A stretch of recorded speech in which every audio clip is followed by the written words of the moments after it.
two gigantic stories broke yesterday. And I mean gigantic.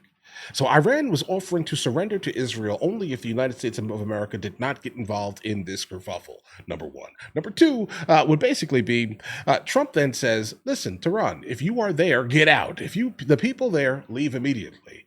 All right. Actually, there was three. Well, the third one happened this morning. Let's say with China specifically telling its citizens that are involved in the embassy that it is time for you to leave Tehran right now. The Americans are coming. Okay. Now, Trump also then dictates that he's going to start sending all these gigantic ships and warplanes to the region to basically, do something crazy and nefarious. Let's say, by the sound of it, at least. Trump is not backing down. He will not back down at all. He's basically sending MOPs or the bunker busters to basically bust up, let's say, that gigantic nuclear facility that is 300 feet beneath the mountain complex that they have here, guys. All right, because Israel has no ability to basically bust anything that large and deep. Right? So anyway, let's go ahead and jump to this video immediately. Iranians are apparently choosing to evacuate the capital city of Tehran, but some say the regime itself is frightened. Yeah, they're frightened, bro. Okay, because again, we can tell that they're frightened because they attempted to surrender to Israel, but only if the United States government didn't get involved. They know we're coming now. They know we're coming. They're frightened. Let's jump into this video immediately. This is a suggestion via a channel member. Let's check it out. Hello, thank you for joining us. President Trump is demanding an unconditional surrender from Iran 5 days into the country's deadly conflict with Israel. The president met with his national security team in the White House Situation Room earlier today as tensions escalate in the Middle East. CBS News has learned President Trump is considering joining Israel in targeting Iranian nuclear sites. Last week, Israel kicked off what it described as a multi-day operation with the goal of destroying Iran's nuclear program. The strikes have focused on Iranian nuclear sites and the capital city of Tehran. Iran has responded by firing dozens of missiles toward Israeli territory, including the area surrounding Israel's second largest city, Tel Aviv. In a series of posts on Truth Social today, President Trump said, quote, "We now have complete and total control of the skies over Iran." He later said in a separate post, quote, "We know exactly where the so-called supreme leader is hiding," referring to the head of Iran. The president goes on to say, quote, "We are not going to take him out, at least not for now, but we don't want missiles shot at civilians or American soldiers. Our patience is wearing thin." Yeah, guys, I back that completely. Netanyahu basically dictates that he's not going to take Trump's advice. He's not going to take it off of the table. I definitely am going to go ahead and advise against the concept of taking out any type of supreme leader or anyone who calls himself a supreme leader, specifically if you do not want martyrs. Now, understand that he has a lot of other ayatollahs, let's say, or like mullahs, right, around him. And the last thing you really want to do is take out the main leader, because what happens is now you have multiple chickens, multiple cheese, basically, that are absolutely, in fact, going to do something absolutely nefarious. They may have their finger on some type of button that we don't know about. All right, just understand what that means, guys, okay? We do not need that under any circumstance to happen. But Israel says it's not at the table. I'm glad Trump is definitely smart enough to not allow something like this to happen. CBS News senior foreign correspondent Holly Williams is on the ground in northern Iraq, where some Iranians are fleeing their home country. Holly?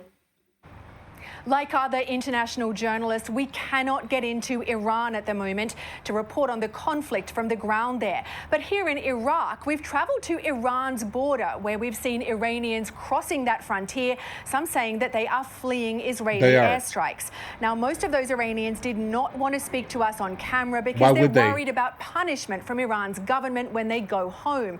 Right. But what they told us off camera was fascinating. They said that they were frightened, that they've never seen anything like this conflict, and that many Iranians are stockpiling food and fuel. There are also reports from inside Iran that many people are fleeing their homes and leaving the capital, Tehran, for their own safety.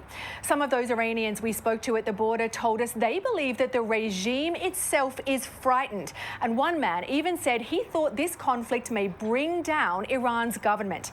Now, that is extremely interesting, because when Israel first launched its attack on Iran, the Israeli Prime Minister, Benjamin Netanyahu, Netanyahu essentially called on Iranians to rise up against their own government. It's true that many Iranians hate the regime. When mass protests have erupted, the Iranian regime has responded with deadly force. Despite that, with their country now under bombardment, most of the Iranians we spoke to at the border seemed more focused on survival than revolution. Yeah, guys, listen. So I've been to Iran, and I never had a problem at all, not a single time, with the people of Iran. Like, and generally, when you speak to them, everyone is all happy and cheerful and just living their lives just under a different culture and religion.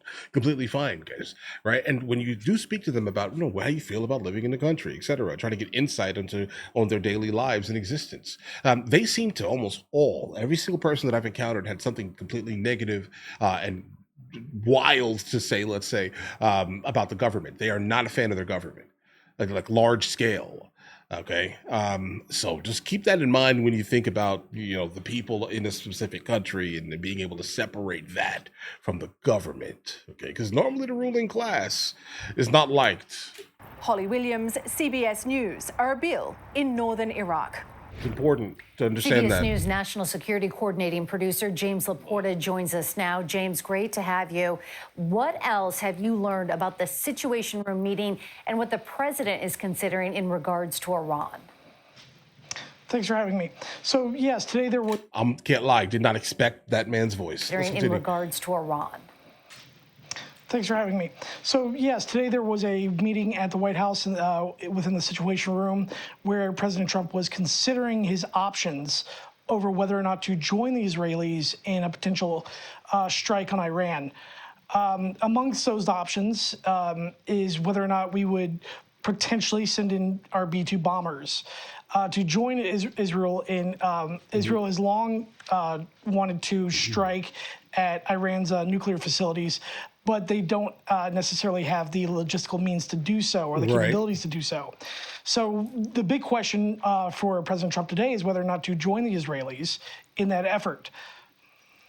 James. Okay, guys, really quickly. So the reason why they mentioned the B-2 is basically the only plane that is, let's say, large enough and strong enough to be able to carry one of these MOPs that weigh about 30,000 pounds or so, right? And that's what's going on here. That's why they need the United States of America to come in.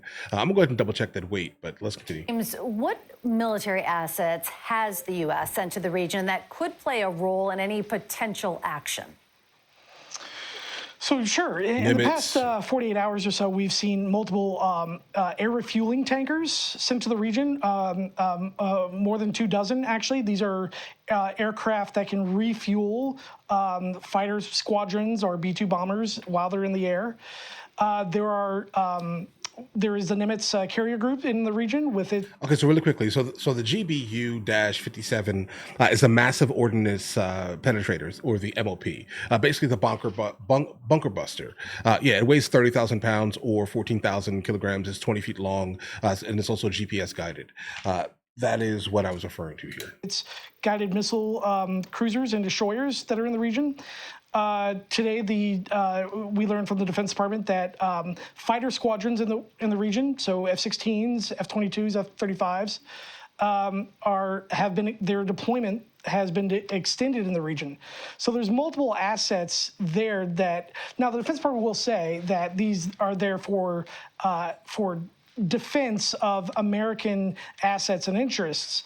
However, these same assets can quickly become offensive. Absolutely. All right, James Laporta with the very latest on that situation we're Absolutely. meeting today. Thank you. Right, guys, that's why I don't trust a single thing that's being said. Right, you can say all the things you want to say, obviously, publicly, so you don't kind of divulge any type of secret information, let's say, but this guy's right here. Right, you can say, hey, this is all for defense of our literal assets in the Middle East. Nah, bro, you know specifically that at any moment you can basically say, okay, this time or this color or whatever it is you want to say here, right? And you then immediately shift into a brand new plan, basically, and now all of a sudden it's an offensive tool. Thank you. We know. CBS guys, News congressional correspondent Nicole Killian joins us now from Capitol Hill. Nicole, some congressional lawmakers have introduced a bill to keep President Trump from attacking Iran without congressional approval. What more can you tell us?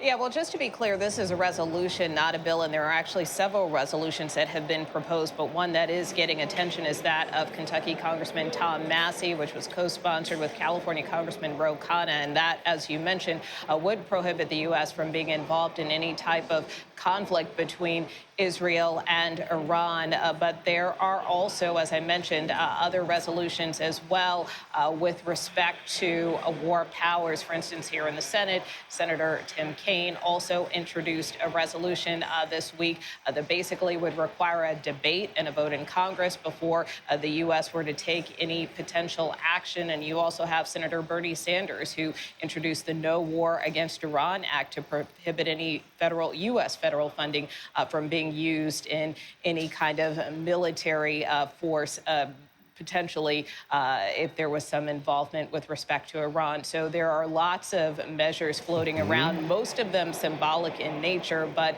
nonetheless a sign that some in Congress don't want to see the U.S. dragged into a larger conflict here. Yeah, the problem is that we definitely have multiple instances in history where we did not actually, let's say the president did not seek congressional approval, but a lot of that just comes down to the fact of actually going through the declaration of war, right? Let's say. There are, like, so for example, the Korean War, the Vietnam War, like some of these were actually done kind of without an actual formal declaration of war, guys. So there's the massive historical precedent here. But let's continue. Congress don't want to see the U.S. dragged into a larger conflict here. Nicole, on the flip side, what are some of President Trump's allies in Congress saying about the conflict? Well, just to be clear, I mean, we did see today here on Capitol Hill Vice President J.D. Vance. He met with Senate Republicans for their lunch today, where this issue of the conflict between Israel and Iran did come up. You know, the vice president tried to make clear that certainly the president remains concerned about the potential for Iran to develop a nuclear weapon and is concerned about Iran having enriched uranium. So the president certainly wants to take precautions and make sure that that is a situation that doesn't grow, if you will. We also saw the Director of National Intelligence, Tulsi Gabbard, here on Capitol Hill as well. Yeah, but Trump specifically disagrees with Tulsi Gabbard on Iran.